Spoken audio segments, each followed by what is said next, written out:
പൈപ്പിൽ വെള്ളമില്ല. ഞാൻ മോട്ടർ ഇടാം. അതിന് കറണ്ട് ഇല്ലല്ലോ മോളെ. ഇന്നും കറണ്ട് ഇല്ലേ? ഇനി ഞാൻ എങ്ങനെ കൈ കഴുകും? നീ പോയി പാനിലുള്ള വെള്ളം കൈ കഴുകിക്കോ. ശരി അമ്മേ.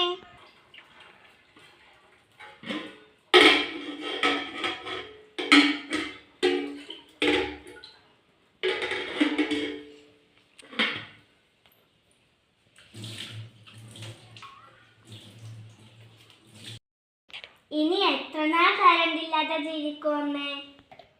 കറണ്ട് വരുവോളം ജീവിക്കണം. എന്ത് കഷ്ടം ഇത്.